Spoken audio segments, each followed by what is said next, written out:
Welcome to the Selling Show, where we unpack, repack, and break down exactly how top experts sell their ideas, their value, and their services. This is your host, David Newman, and you are in the right place if you want better clients, bigger deals, and higher fees.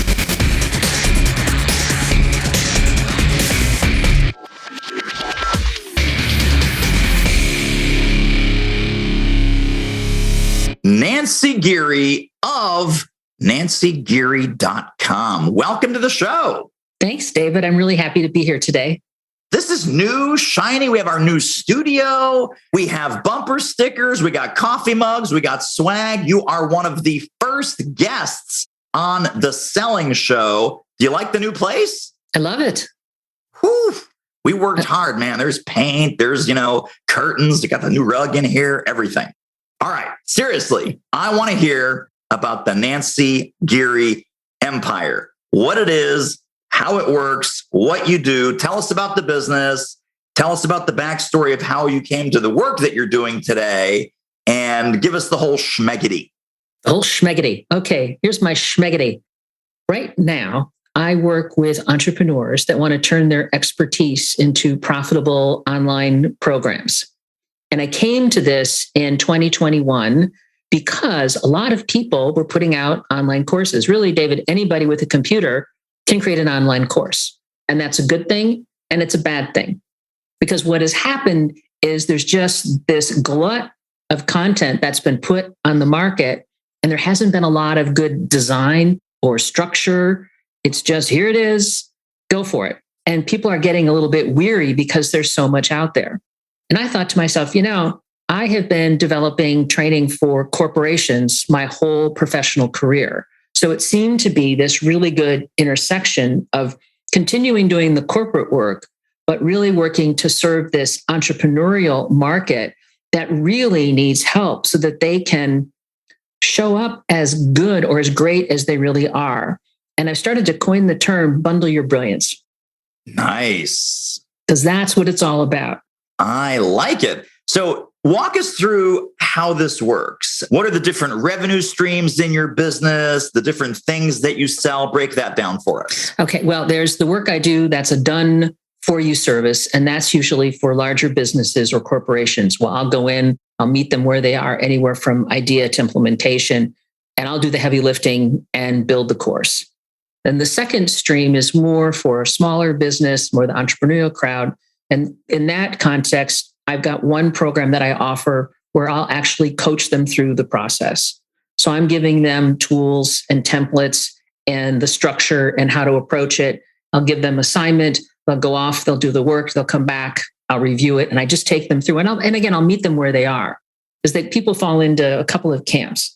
There's one group, they've written a book and they want to turn it into a course. So there's the book to course crowd. There's another crowd, certainly there are speakers that have done presentations, and there's still some that have not converted to the virtual world, believe it or not, or they're a little bit uncomfortable and they want to get some feedback on how to improve it. And I kind of see myself in that place more like a course stylist. Like, what can I do to help you make this even better? And then the third group is where people have a coaching practice. And oftentimes in a coaching practice, and you might even find this yourself with the clients that you work with, David, is that there's information early on that you say over and over. Every person you onboard, it's the same drill. There's some core principles that you need to get out there. That is perfect to put into an online program. So you can have people go take the online course. And then when you start to work with them, whether in a group or one-on-one, you can work at a deeper level because you've cleared out all of that basic information. You've been able to kind of level the playing field. So you don't have people in groups that are, one person is superstar, one person is, I'm not even sure what I want to say or do. So it's either really done with you, done for you.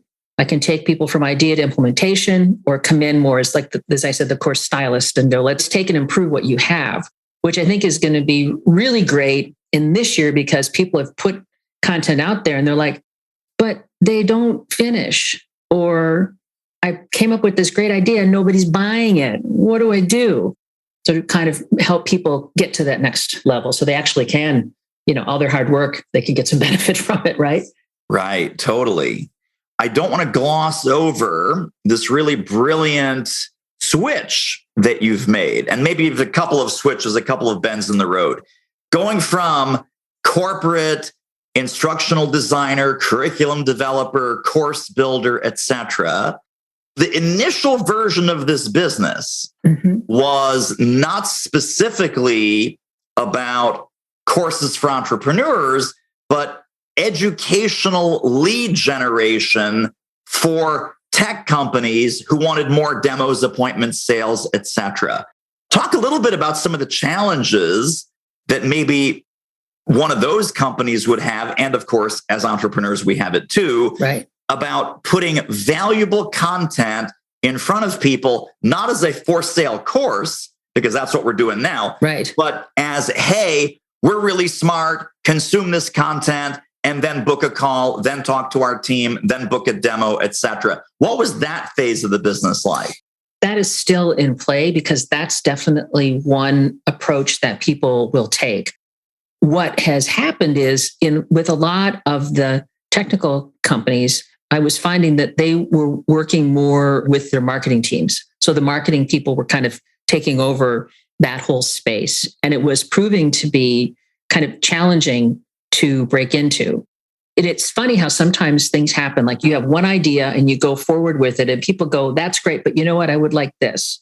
And that's what was happening is that's great, but you know what? We need to put together a whole quality training system in our manufacturing plant for our employees. That's kind of different than doing a lead magnet. It proved to be a great door opener, but people would say, well, how about this? And I think what makes me a bit unique in the marketplace is I've worked for just about every type of business you can imagine.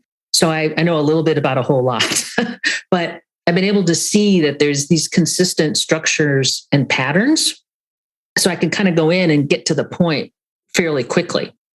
Now, having said that, the other side of it was, can you help us put together our sales training? So I come in and I talk about, let's work on doing your lead generation strategy. And they're like, but hey, you know what? We got to train our salespeople. Can you help us with that? So it was very interesting how the types of projects that came my way when I was out, making my connections and doing my networking. And then I just started seeing so much I'm going to be kind here, boring, bad training that people were launching. And so they show up as this superstar expert. And then they put out this course and you go, maybe people remember this movie. We're both old enough, like Ben Stein and Ferris Bueller's Day Off. They show up like that. What happened to you? What happened to you? It made me a little bit crazy. Yeah. And I just started encountering people like, hey, can you help me out? So it's funny sometimes how you go out with one idea and one pattern, and then different people start to appear.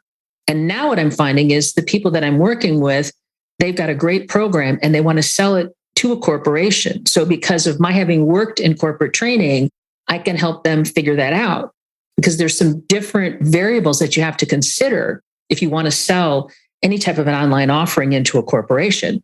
For example, files have to meet certain compliance standards. They're probably going to want it on their LMS. They're not going to want to go to your Kajabi or, pick your platform site.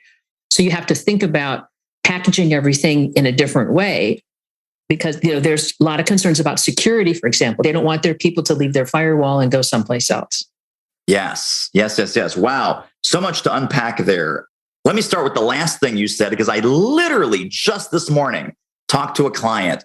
Client built this entire course on Thinkific. And again, nothing against Thinkific. Right. We love Thinkific. They're great. He was talking to his Thinkific rep.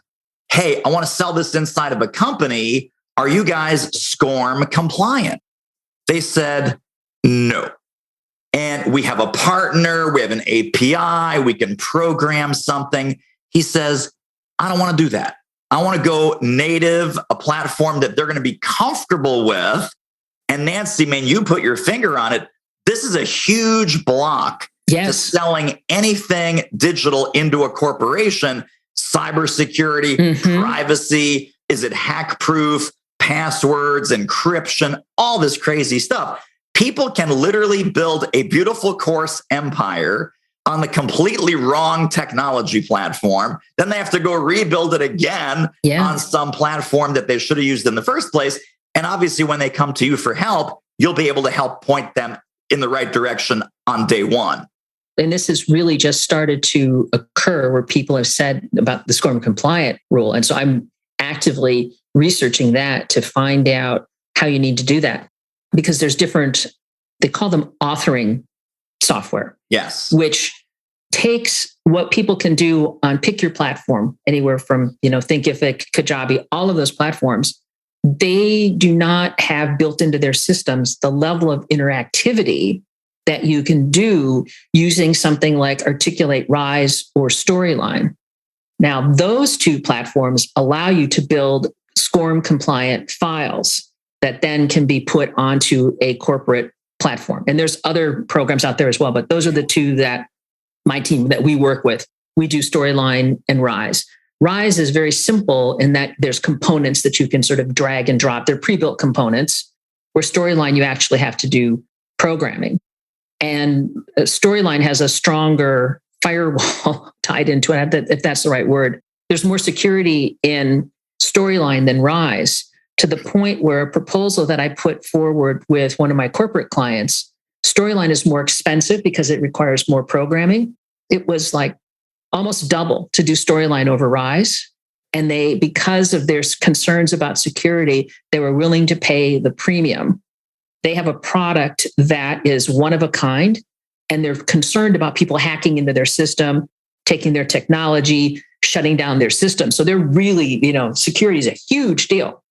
So they were willing to pay the premium for it. Huge concern. Absolutely right.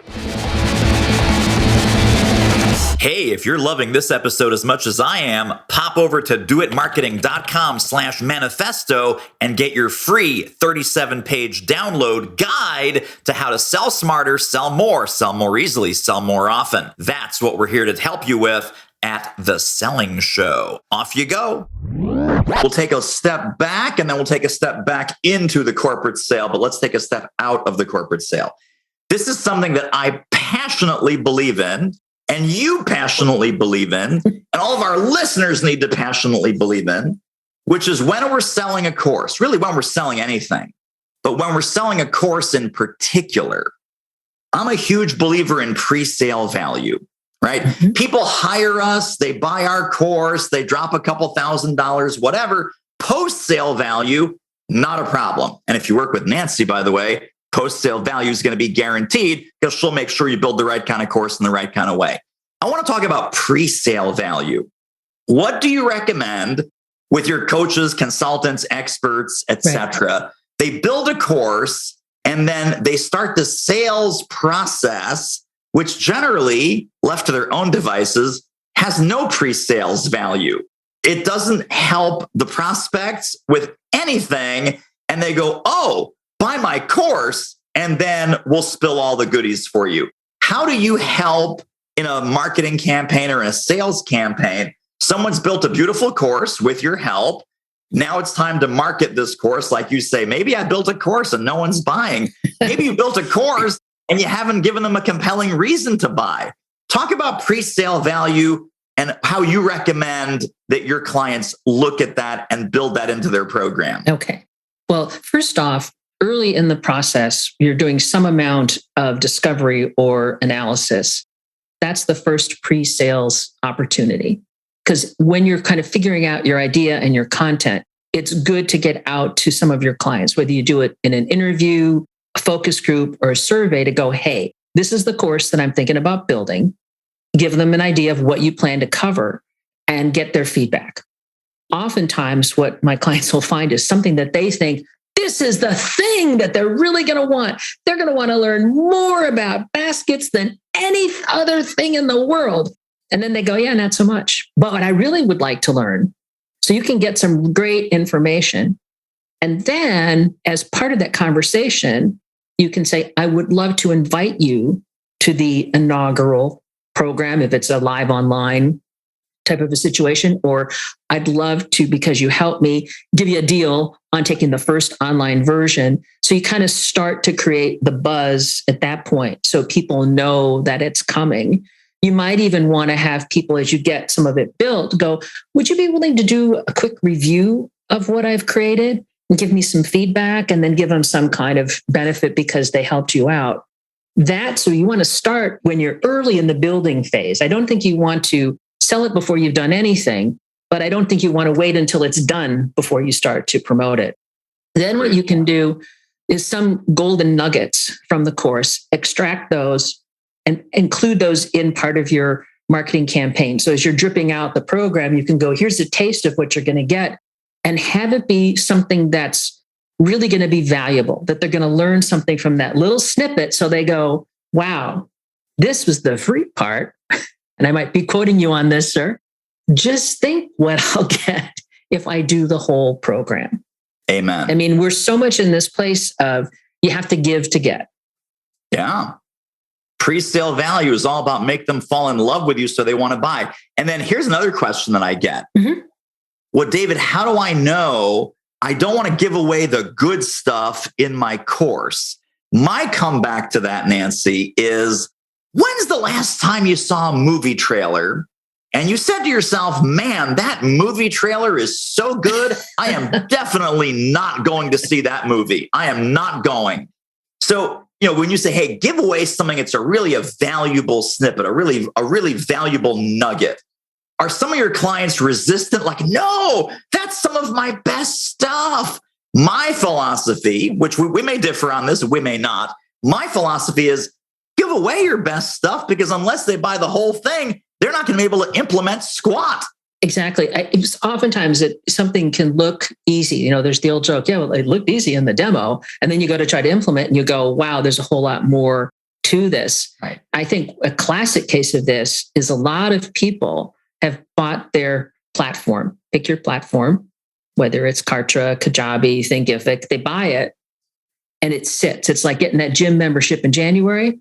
The first week you kind of poke around, you get an idea of what's going on, and then it sits. And they don't do anything with it. And that doesn't make any sense. Yes, absolutely. Now, let's talk about the art of the corporate sale. Because I think a lot of consultants, a lot of experts that want to get into this, if they think about it ahead of time, which they should do, they go, man, I'm going to have to make a lot of sales to onesies to make this thing financially viable. So let's say your course is $497, $997, something like that. And you say, well, I want to sell $200,000 of my course. Like, well, that's getting 200 sales of a $997 course. It's getting 400 sales of a $497 course. And people go, I'm not sure I want to sell to all these onesies. I might want to sell to a company that would buy not one seat, not 5 seats, not 10 seats. Maybe they'll buy 500 seats. Right. Talk about the art of the corporate sale and what companies are looking for these days when they're looking to invest in courses. Well, they want to have a licensing type of an agreement. They want to be able to know whether it's unlimited or a certain number of seats. You need to determine that as part of the process. People will say, what topics are they looking for? Well, that's kind of a hard question to answer, because you need to figure out what are the pain points. It kind of ties it, really, what's the pain point? It's kind of any type of a sales situation. What's the pain point? How does your solution not only solve that, but why is it the best solution?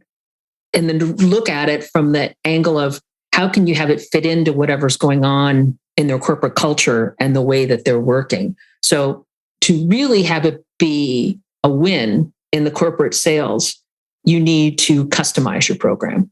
And some people go, oh God, customization, that's just way too much work. Well, is it worth it if you potentially could have 500,000, depending on the size of the organization? And the customization, I don't see it as that difficult. It can be overwhelming to clients, but you just step back and go, you have a process.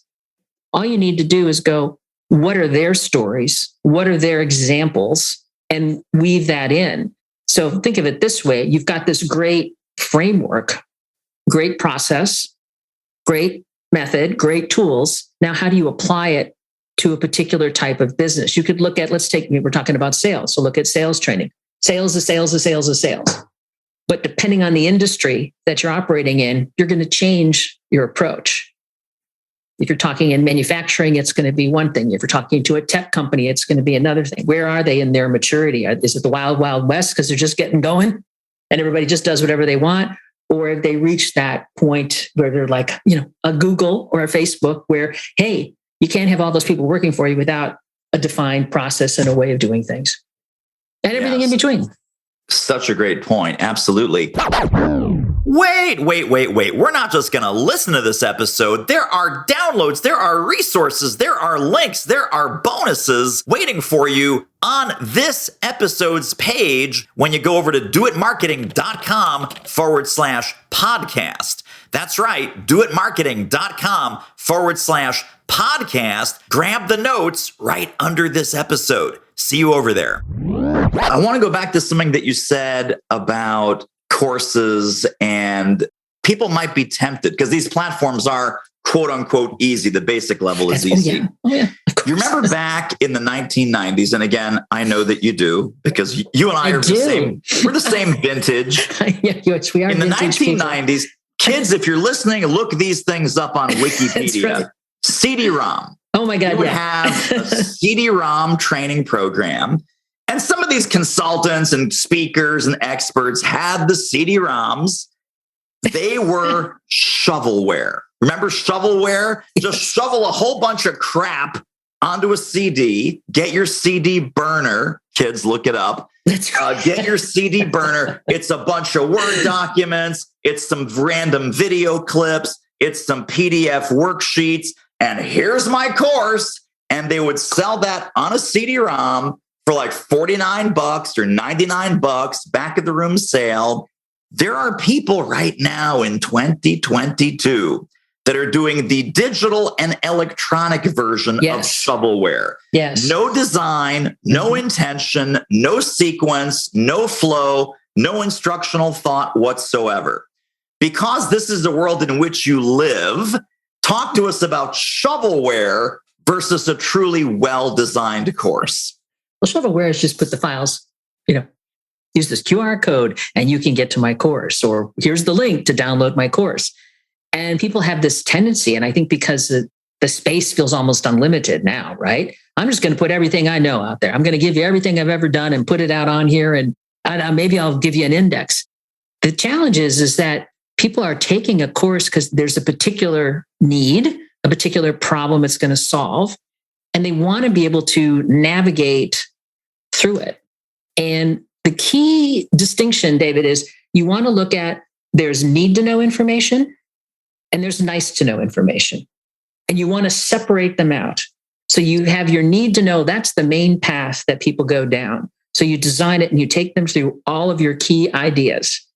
And think of the nice to know as a side trip, or it's an opportunity if somebody is particularly interested in another topic, they can go there.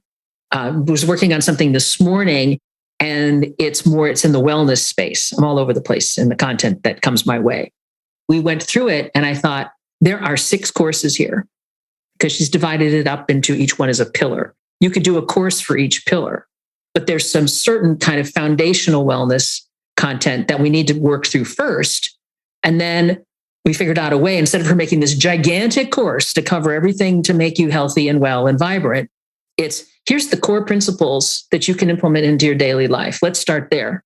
Now, let's say you are more interested in mindfulness meditation, then you could go on, then you could just focus on mindfulness. So it's all about thinking like the road you want to take people down, and don't feel you have to tell them everything in one course because so important. It's God. Yeah. I have this advice for people when they're writing a book. And the way I talk about it is very similar to what you just said.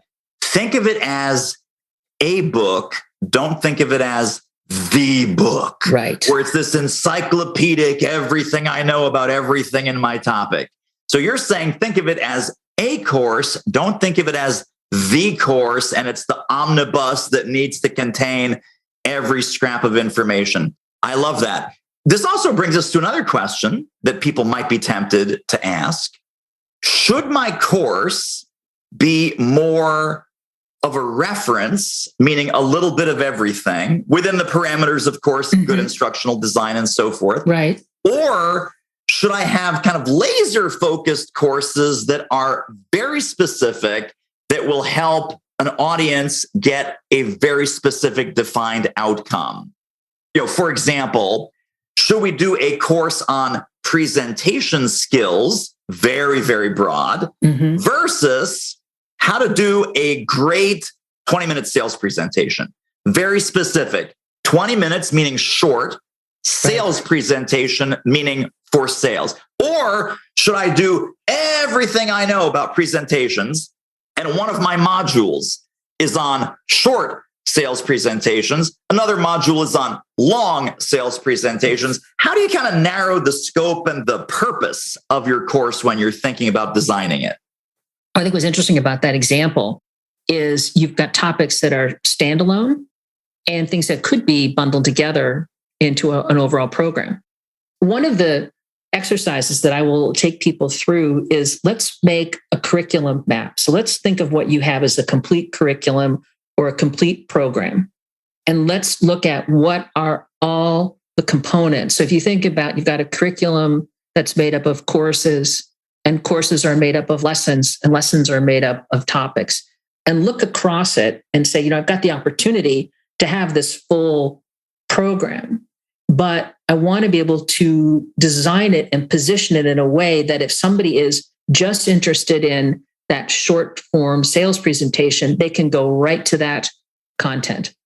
Or maybe there's something about doing a TED talk, or whatever it might be. Right. Or they're different, and you can have people go right to what they need, because we're almost conditioned to that with the rise of YouTube, where you go like, how do I whatever? You go there and you look, and some of it is good, some of it's like, But don't let having a large program slow you down. Think about how can you make each component and build it out over time, and give people the choice of how they want to go through it. Now, having said that, you might want to have like a nice little introductory module that talks about how this course works. Yes, absolutely. Road mapping, signposting, all that great jazz. Nancy, I'm curious, have you had the experience, or working on a client project, have you had this experience where you're in the middle of this course development adventure, and either you or the client suddenly stop and go, wait a minute, Nancy, I think this is actually two courses. There's course A that should follow down this path. And really, there's a whole separate set of things that I want to teach that are totally a separate standalone course. And that's course B. Is it okay if we change strategy? And I want to build two courses, not one, but let's start with course A first. In the natural process, does that happen? And how do you recognize it? That does happen. And fortunately, it happens early on in the process, the way that I work. So we start out and we come up with an overall scope for the project. Then after we do some discovery, we can look at it and go, this appears to be more than one course here. Because until you really dig into the content, you don't know.